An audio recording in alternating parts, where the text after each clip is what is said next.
So for context for this, I released my full-length album this past week on June 18th, which is coincidentally Paul McCartney's birthday. That was just, I swear I didn't plan for that. That just happened, and I'm really happy that that did because it makes it even more special. But basically, I wanted to drop a music video for one of my songs when it released. So my good friend Doug and I collaborated on a music video last Saturday, and we shot a video for my song Curtain Call, which was really cool because we used my videotape, mini DV cameras connected to the CRTs that I have to my right here, and did a whole thing with that. Afterwards, we were just chilling and kind of hanging out. We ended up talking about his movie called The Brick House that he released back in 2012, I believe, 2012 or 13.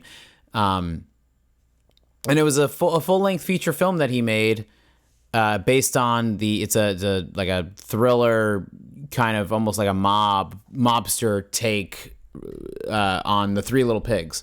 And he made it with his friend Gus. They co-wrote it. My friend Doug did the score, and his buddy Gus directed it. But we watched it, and it was really cool because I basically I got to watch it with the co-writer and have this like live commentary on what the making of it was like and what the behind the scenes of it was like. And I kind of wanted to pass that all on to you. To you know, if you're into that kind of stuff, you're into independent films and just into maybe more obscure movies that you've never heard of, this would be it. And The Brick House is on Tubi. So if you do want to watch it after watching this review, or if you want to watch it before watching this, go for it. It was cool. I just basically went on my Apple TV and just hit the microphone button, and basically what's cool about the Apple TV is, besides Netflix, because Netflix fucking sucks, besides Netflix, you can just kind of say a movie or say whatever you want into the microphone, and it'll search like all of them, and it'll search like whatever it's on. So I searched The Brick House, and it just popped up with Tubi, just like that. And that's what's cool about that app, is that, you know, a website, is that you can do that. You can like a lot of low budget, just obscure movies that people have made but didn't have a release with any other services outside of YouTube. And I think that more people should upload their full movies. Now we can upload, I mean, at some point YouTube had when YouTube first started, it had a 10-minute time limit. Now you can post 10-hour-long videos. I don't see why people don't post their full-length features on there. You know, that's an option. But what's cool about Tubi is that, you know, he didn't even know, my buddy Doug didn't even know it was on there. We just searched it, and it just happened to be on there. So anyway, we started watching it, and it was really great. It was great seeing the finally seeing the movie that I had seen the trailer for, and listened to his music from it. He did the soundtrack.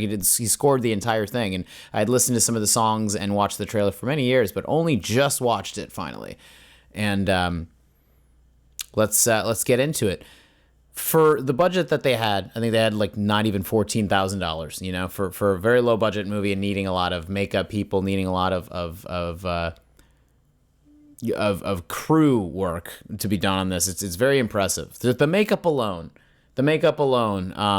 must have been a real pain in the ass. And he was telling me like how back and forth that was. Basically, like at some point they broke the piece of the mask, or they basically have a lot of the characters are actual people that just have like their noses or some sort of mask to represent the animals and shit. The wolves are awesome, and they absolutely kill it. And the main Three Little Pigs in the family are pretty good actors too. Well, most of them are, at least I should say. But yeah, what I mean is that they all had these like mask pieces on, and at some point the thing broke. Somebody accidentally broke the part that blends in with the skin, so they kind of had to, in post, you know, blur out the spot where the mask and the skin meet. So I could see that just for the makeup alone must have been, it's very impressive to see it. Like, it's really cool how they did it, but that must have been a big fucking headache to do that.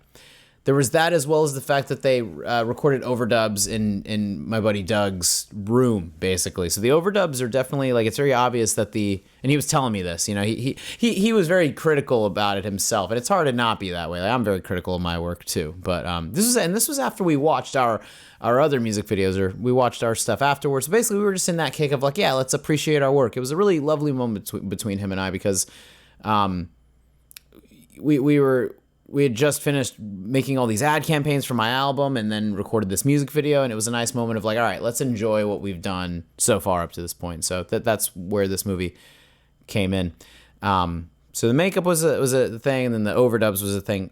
Outside of that, outside of the dialogue dubbing and these little things that like are very honestly very forgivable. Like it's these are not, in my opinion, these aren't things that will, mess with the experience of the movie. You just kind of have to, I don't want to say ignore it, but you just kind of have to accept it at some point, or just kind of like focus on what's happening outside of that.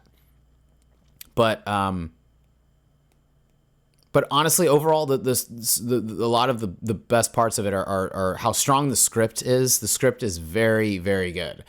And the guys that play the wolves are insanely talented. The actors that play the three wolves in particular, are very, very good and very impressive because it's not, I don't want to say, you expect bad acting in independent films. It's more so you don't expect people to really bring it. You don't expect them to bring that legitimate those more legitimate performances to it. So that was really refreshing. The Three Little Pigs were fine. The guy that plays Curly, I think his name was, or the heavier set guy. Sorry, there's no other way to distinguish him, but the heavier set, he was clearly like maybe not as experienced as everybody else, but I honestly was very invested in the story and was telling him like, this is very watchable. Like, it's not like I wanted to turn it off. Like I got into it and I got sucked in. It's literally like as if Scorsese or one of these guys made a Three Little Pigs adaptation. It's got a lot of really great thriller elements in it. There's a lot of tension in it, which I really appreciated. And the way that they still stuck with the Three Little Pigs story, where at the end of the movie, mild spoiler here, not really, if you know the Three Little Pigs story, I don't know how I can spoil that for you, I guess, but what I loved is how they still had 3 specific locations that they picked at the end. They weren't a house made of straw and sticks and bricks. The main house, it literally is called the Brick House, the movie. So yeah, one of them is made out of the bricks, but everything else, the 2 locations they were at before that is just kind of random, more realistic kind of locations. I believe it was a tent that, the first one gets caught in the tent and runs over to the other's RV, and then they run from the RV they drive the RV to the actual brick house. And yeah, like the fact that they actually stuck to the original story, it was very true to the original story in more ways than not. I thought they pulled that off very well, is all. I think that if you're going to adapt something, as long as it feels like it actually is the original story, which it does, it totally feels like that. I also really appreciate the set of the very beginning of the movie. Their grandfather or their uncle, I believe, it was their uncle, gets like the whole setup of their adaptation is that they want the land. So they essentially threaten, the very beginning of the movie, the 3 wolves threaten the uncle pig, who I'm sorry to say passed, Doug told me that he passed away about a year after the movie was finished. So that was sad because when I saw him, I actually really appreciated his even though he was in the movie for just a short while in the beginning, I really appreciated his vibe and kind of what he brought to that character. But in the very beginning, they basically threaten the uncle to leave, or else they're gonna do something bad, obviously, because they're big bad wolves. But yeah,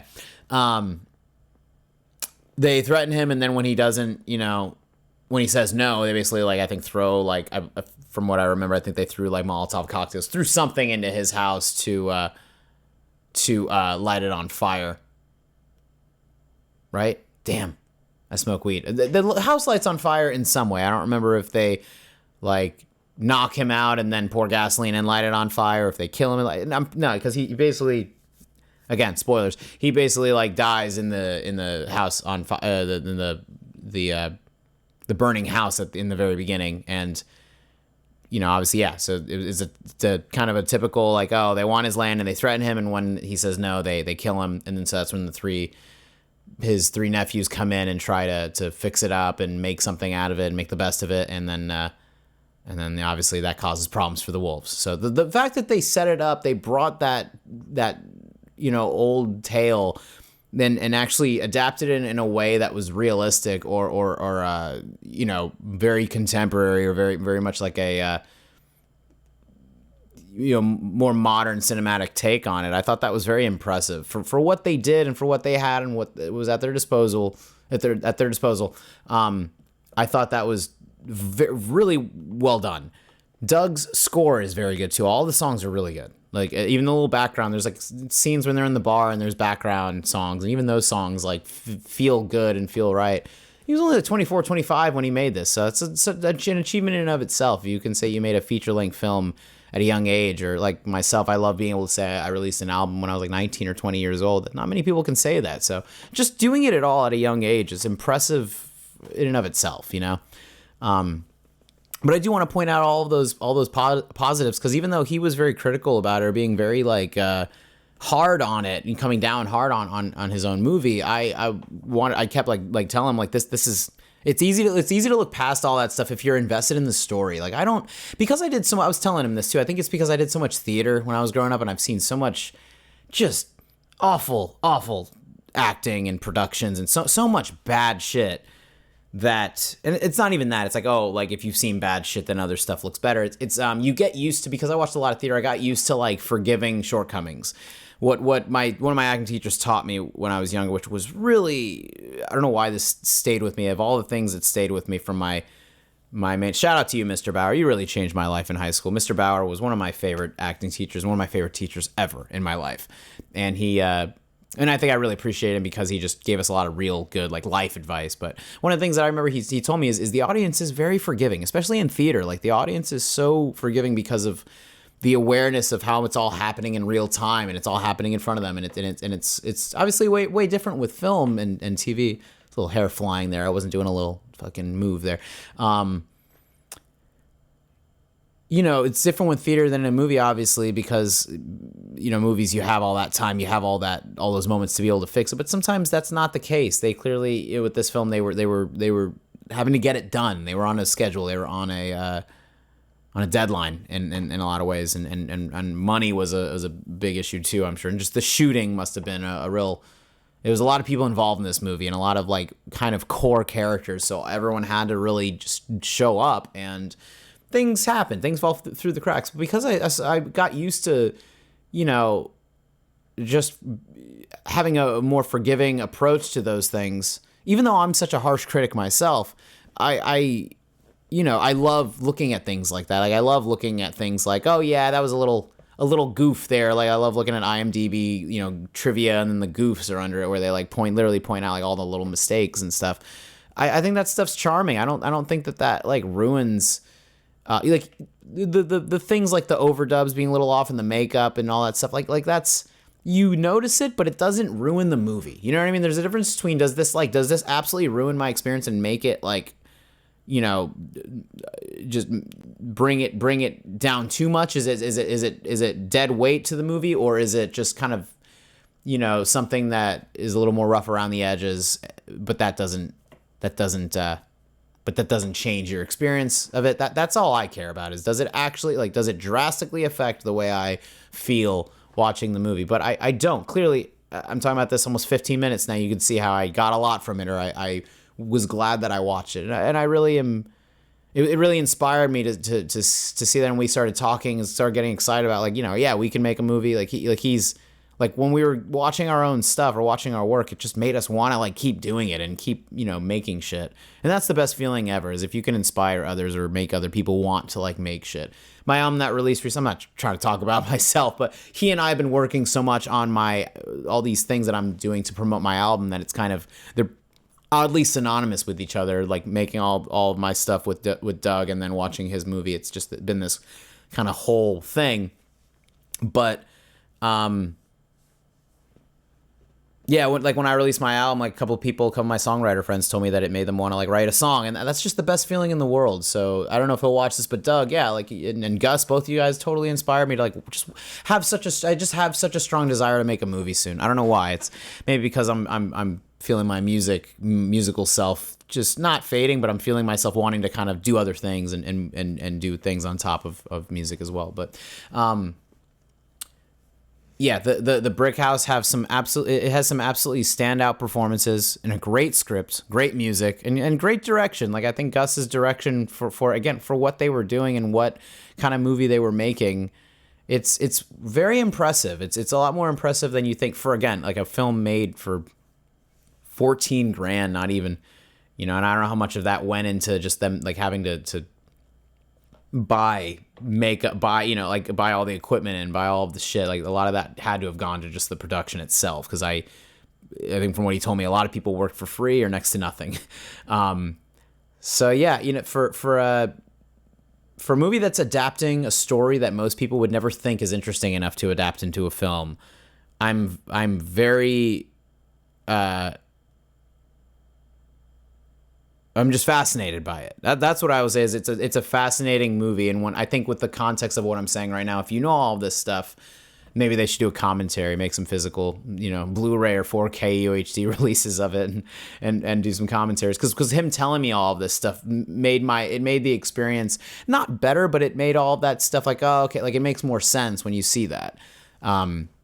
And again, like I said, if you don't know all these things, then those things do not like make the movie unwatchable. It's still a very watchable movie. It's an hour and a half, and I was invested by the first like 15 or 20 minutes. I wanted to see where the story went. That is all that matters with storytelling.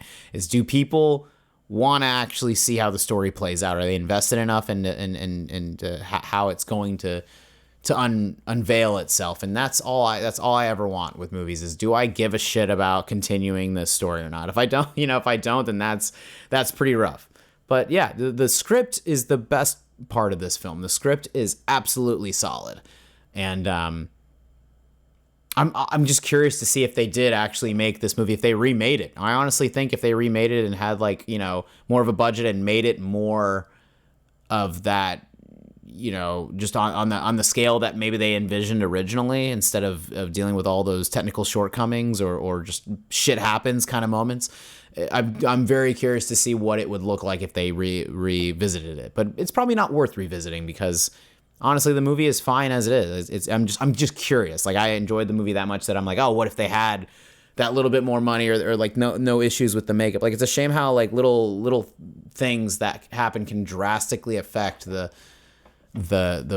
end result. That thing that happened with the masks that they have, the piece, like Doug, he told me that he told somebody else that was handling all those things, like don't break off this piece or else it's going to ruin the mask. And then they did anyway. Just people being incompetent is really why that shit happened. So it's and that's just unfortunate. That's just how it is. And unless you work in this shit, unless you actually make this stuff, you don't really you don't know how much of a headache it is, and so you're literally the one in the middle of a production and feeling how much of a headache it can be. So yeah, like I said before, the fact that they adapted a story that most people would never think is interesting enough to make into an actual feature length film, that is so admirable, is very admirable to do something like a lot of people do like fairy tale or these old folk tales or whatever the hell they do. They always like want to tell these stories, but no one goes at it as hard as these guys did. It's like this, most of the time it's like maybe a little sketch or a short film or a movie that combines all of them, like a Brothers Grimm type of thing or whatever, Into the Woods type of thing. It's always like a combination of all of them, but to stick to one and flesh it out so much and to go that hard with it, like to have such a head-on gung-ho approach about it is really, it's really lovely to see that. It's lovely to see it because, like I said, it's inspiring and makes me think like, fuck yeah, like you could just do that, right? Like that when I was watching, I was like, fuck, like you could do whatever. You adapt whatever story you want or put your own spin on anything, whether it's original or an adaptation. It doesn't matter. Your like approach and your vision that you have for it, which they clearly had. They had a specific vision that they wanted for it, and I think that they did achieve that. Like regardless of the little technical issues, I think that vision did have the follow through, and I think it's memorable either way. That's the most important thing to me is, do you give a shit enough about a movie or an album or piece of art, do you give a shit about it enough to just even remember it? And I would say, yeah, like I watched this about a week ago, and I watched Obsession and Lake Placid tonight. I just did a review about that a little bit ago, but all three of, maybe not Lake Placid as much, but Obsession and The Brick House definitely stayed with me, and that's the best feeling, is if a film or something that someone made actually is in, you know, has a core memory for you, and if it actually creates a moment for you, and I mean, it was very cathartic, or really lovely to watch it with Doug, someone who was so heavily involved in it throughout the entire beginning, middle, and end. To watch it with someone that was so ensconced in it, I love using that word when I can. To watch it with someone that was that in it was a really lovely experience, and because I've worked with him too, it's like I kind of got that language that he had, or I understood a lot of the things that he was pointing out, and I just thought that was really lovely. So that whole moment that I had with him is probably one of my favorite memories that I have with Doug now. On top of that, we made a really great music video for my song Curtain Call, which you could find on all my stuff is in the description here, by the way. You could always find anytime I bring up my music or whatever. If this is your first video, the first video you're watching of mine, or if it's the 50th one you're watching, all of the links are always in the description. So if you want to see the stuff that we've worked on my music, you can check it out down there. And the curtain call video that we made was so fun. Like I said, we used the CRTs, and I got B-roll footage of this completely just dead mall nearby. This mall that I went to as a kid that is just completely like done now, and all of that, it's got like this like back rooms, kind of liminal spaces, weird kind of you know, liminal core thing going on with it, alongside the just videos of, you know, the images of me playing the guitar. And that was all actual tape shot and plugged into the CRTs, and we just kind of captured that with his camera. So yeah, the whole all of that happening in one night is such a special memory for me. And watching The Brick House with him that he made really inspired me, and was like this reminder of like, damn, I'm working with someone and I have been working with someone who's just so legit. Like, Doug is such a legit fucking filmmaker and artist and person, and he's just real as fuck. He's like one of the few people I feel like I can actually be who I am around him, and he gets who I am, I get who he is, and that's just a really nice thing to be able to say that. But it was so inspiring to watch this and be like, damn, like they just wanted to make it and they made it, and now they have that forever. They have I made a feature-length film, and I can't say that. I've never made one, and I really want to now, because seeing this flick was so, it just, I don't know, like it brought me, or didn't bring me closer or further. What am I trying to say? It only added fuel to the fire of just like the passion that I have, and the absolute like wanting to make a film. That feeling of absolutely really wanting to make a movie was only it only made that, you know, it escalated. That is what I'm saying. Like I've had this feeling of like, God, I really want to make a movie, and it only brought me further into that feeling, which is the best. It's a really great feeling to feel that, you know, just like, God, I want to do that, you know, and that's the best. So yeah, The Brick House. Check it out on Tubi if you like low budget movies, and if you like movies you've never heard of before, if you know are interested in something that's a specific take on the Three Little Pigs. It's great. It's a great independent film. I love independent films. I love films that feel like they're made by not like college students, but stuff that just feels that feels like it's not made by a big production. There's something really endearing about people that aren't, you know, people that are making a movie despite having anything to make a movie with, you know, or despite having, you know, making it regardless of if you have that big budget or big financial backing. So yeah, check it out. I highly recommend it, and I think, yeah, once you like look past all those little like little things here and there, it's really not. It's 100% an entertaining film, and a really captivating adaptation of the original story, you know, for what it is what I mean too. Obviously, you know, it's because you know, the story itself is very simple. Before I wrap this up, I do want to point out how, like, how do you make an entire feature with such a simplified story? Like, you could tell the Three Little Pigs story in like 5 minutes. So I can't stress that enough. Or I know I'm sounding like repetitive by saying this, but it's just really awesome that they did that with so little. They made so much of something with so little of source material, or very, you know, limited type of story. So yeah, before I repeat myself anymore here, I should end this. Go check out The Brick House on Tubi. I don't know where, if it's streaming anywhere else, but definitely worth checking out if you want to. So I think that you should.